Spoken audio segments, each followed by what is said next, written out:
Definition of self-leadership. The simple definition of self-leadership is the process by which you influence yourself to achieve your objectives. In the 2020 book, Self-Leadership by Bryant and Kazan, this term is defined as having a developed sense of who you are, what you can do, where you are going, coupled with the ability to influence your communication, emotions, and behavior on the way to getting there. Thus, I will summarize the meaning of self-leadership as the modern equivalent of the famous command by Socrates. What is that famous command? You remember? Know thyself. If you want to examine yourself about self-leadership, the authorities require 2 skills. According to Bryant and Kazan, these are: first, the first skill is to stop and step back from the things that trigger us to react. Because when we react, we are being controlled by the trigger. Kaya, dapat kunin mong sarili mo dyan sa magulo at tingnan mong sarili mo at ang mga ginagawa ng mga nakapaligid mo. Huwag ka kaagad mag-react dahil kung ganyan na nag-react ka sa ibang tao, ibig sabihin, kinokontrola ka pala nila. Kung gumawa sila ng ganito, masaya ka. Kung gumawa sila ng iba, malungkot ka o galit ka. Always stop, step back. Next, the second skill is to consider our intention, which involves our values and what we are trying to achieve in order that we can live a life of choice. In other words, self-leadership is nothing but coaching yourself. Ikaw na rin ang naging coach mo. Ask yourself the following questions formulated by the authorities. Question: what is it that you want to achieve? Sa 2016, halimbawa, pupunta na naman tayo sa halalan. Ano ba gusto mong mangyari? At ano ba gusto mong makuha sa elect o iboto natin na presidente ng Pilipinas? Gusto ba natin artista? Puso ngayon yun ah. Ang problema lang, hindi mahiwalay ng ating masa ang katotohanan sa nakikita nila sa sine. Kaya nakita mo, ang dalawang pinakapopular na mga presidentiables sa mga artista ay may mga papel palagi sa sine na sila ang nagtatanggol ng mga api. We have to have a sense of distinction between what is real and what is illusory. Ngayon, ang problema ko ay ganito. Ang demokrasya is the rule of the majority, hindi ba? Sinong majority sa ating bansa? Ang mayaman o ang mahirap? Ang mahirap. Always, there are more poor people than there are rich people. There are always poor people and there's a small number of rich people. Kaya, kung sa halalan ng ibase, ang mangyayari, ang mga mahirap, kinokontrola nila ang magiging leader ng ating bansa. At hindi na natin pinapakinggan ang gusto ng mga mayayaman na edukado. And some of them are very highly educated. Kaya ang solusyon yan sa problema yan ay we must educate the Filipino public on this first question: what is it that you want? What do you want for the Philippines in 2016? Bakit ba tayo maghalalan kung wala naman palang improvement sa mga nahalal noon? I want you to think about those. Next question: what actions do you need to take to achieve this? Next, what are the results of your actions? Next, is this feedback accurate? And lastly, can I filter the feedback? Kung tanongin mo ang sarili mo, hindi lamang sa halalan o sa politika, kung hindi sa sarili mong profesyon o career mo, ano ba talagang gusto mo sa buhay? Self-Leadership Questionnaire. The 2002 International Journal of Leadership Studies published a shortened version of the Self-Leadership Questionnaire as follows. Number 1, self-goal setting. Gumawa ka ng goal, yung hinahabol mo sa buhay. Ngayon, you should bear in mind the following. I established specific goals for my own performance. Hindi ibang taong patikos tayo ng patikos, kung hindi sarili natin gumawa tayo ng standards natin o ng goals natin. Number 2, self-observation.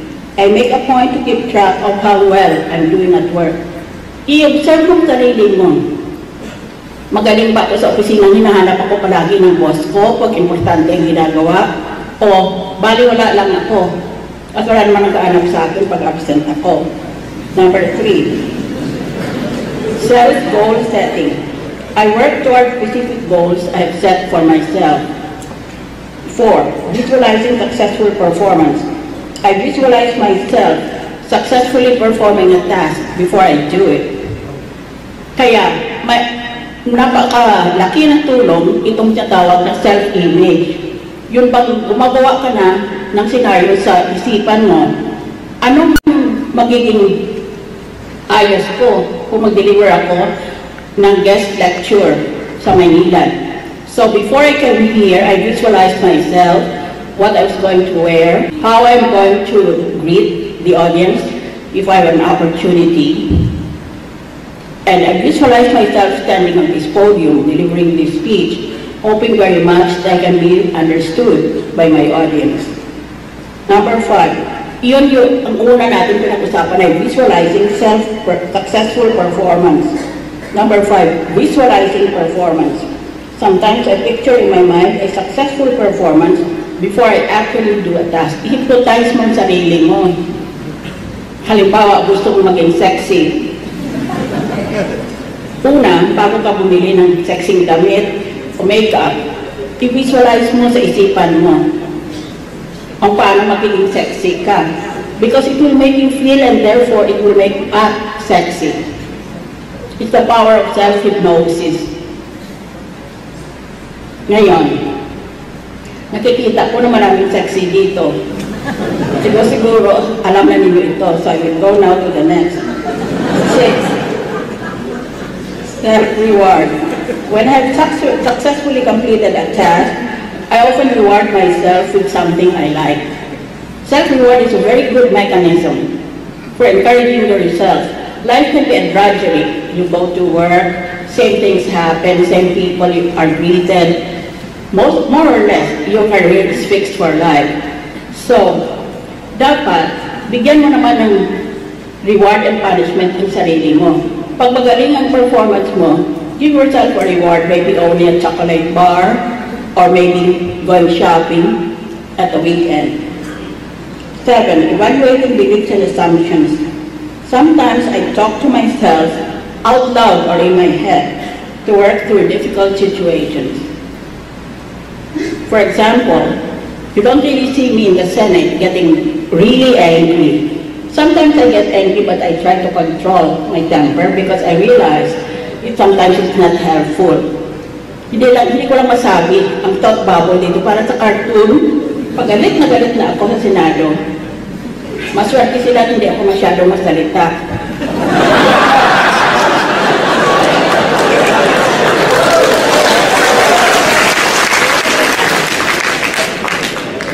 Actually, iniisip ko, kamukha doon sa mga kasapan ng hearing. Sari-saring sinungaling eh. Gusto ko ako i-impress. Actually, kinokontrola ko ang mukha ko. Pero dito sa itaas, ang isip ko, gago. Gago. 8, self-talk. I try to mentally evaluate the accuracy of my own beliefs about situations I'm having problems with. 9, evaluating beliefs and assumptions. I think about my own beliefs and assumptions whenever I encounter a difficult situation. Improving performance by employee engagement. The 2010 International Journal of Business and Management defines employee engagement as the employee's willingness and ability to help your company succeed by providing discretionary effort on a sustainable basis.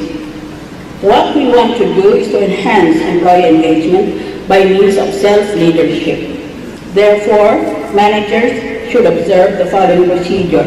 Start it on day 1. Mag-umpisa ka na. Huwag mo papaliban pa. Number 2, start it from the top. Ikaw ikaw rin mag-una sa gusto mong mangyayari. Number 3, enhance employee engagement through two-way communication. Number 4, give satisfactory opportunities for development and advancement.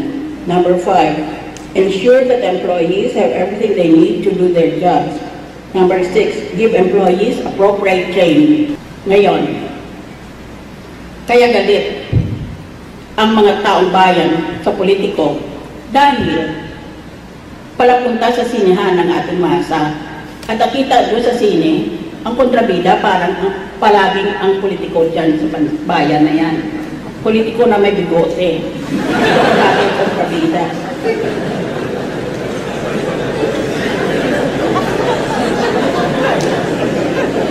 Self-leadership should lead to excellence. Excellence means being superior or first class. You would think that everyone would want to become excellent. But this is not so. Many Filipinos are happy with okay na or pwede na ba yan. Sociologists might say that our colonization made us feel inferior as a culture.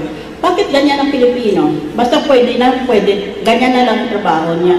Hindi niya dinadagdagan para nakahanga-hanga ang resulta. Basta pwede na pumasa, pwede na.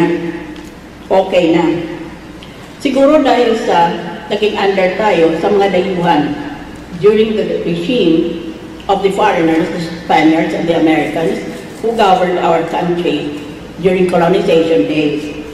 Economists might say our lack of pride as a people is connected to our poverty and slow economic growth. Iba naman sabi nila, siguro kaya ganyan, na parang hindi pinagmamalaki ng Pilipino ang sarili niyang bansa, sarili niya, dahil sa mahirap lang tayong bansa. Psychologists might say that unlike parents in the other cultures, Filipino parents not really push their children to achieve. Well, they might say that, but I don't think so. Managers may say that the pressure from peers not to excel make employees content to perform with the rest of us. Meron naman dyan nahihiya, nagandahan nilang trabaho nila dahil natatakot sila na baka pintasan sila that they are showing off to their colleagues. Siguro lahat na ito nagkama-sama na. And yet we know that with globalization and ASEAN 2015, our organization should be faced to compete with organizations from other countries who are hungrier, who have a stronger drive to achieve, and who have a stronger will to excel. Malit lahat yung mga sinabi ko kanina na attitude dahil ngayon pa lang, 2015 na, nakikipag-compete na tayo sa ating mga kapwa bansa sa Southeast Asia. May iwan talaga tayo kung natin ginagandahan ang ating trabaho. Can we change our culture? Yes, of course. But first, we must communicate. If we expect excellence, then we need to clearly articulate this when we hire people in our company values, in our policies, and in our goals.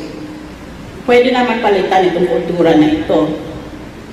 Pero, kinailangan, una, communication. Kailangan sabihin natin sa ating mga empleyado at sa ating mga boss kung ano ba ang talagang pakay ng ating kumpanya. We need to promote people not just based on seniority, but based on excellence. Kasi kung based on seniority lang, di una lang pala sa pagtanda. Parang triathlon or marathon na ang pinakamahina siya magiging champion. Hindi tama iyon. Not seniority, but excellence. We need training for values. We need to continually train people to become excellent. Because the world is fast changing, and an excellent worker today can become obsolete tomorrow. And finally, we must practice role modeling. In a country with high power distance, we should have a high respect for leaders. So, kailangan talaga na meron tayong self-leadership and excellence. I leave you today with these two challenges. Practice self-leadership and be excellent. Kaya mo yan. Pero no man ang problema, I assure you from my own personal experience, there is a solution. All that we need is to believe in ourselves. Maniwala tayo sa sarili nating kakayahan. Maniwala ka sa sarili mo. Ang kaya nila, kaya mo rin. Mas may kaya ka pa. Hindi mo lang alam. At we must remember that after all is said and done, there is a God in this universe. This God has counted every hair on your head. So don't ever feel that you are alone, that you are all alone, because there is an ultimate love and an ultimate justice at the end of our mortal lives. As the poet said, God moves in mysterious ways. God moves in mysterious ways. God moves in mysterious ways. His wonders to perform. He plants his footsteps on the sea and rides upon the storm. Deep in unfathomable minds of never-failing skill, he pleasures up his bright designs and works his sovereign will. Thank you.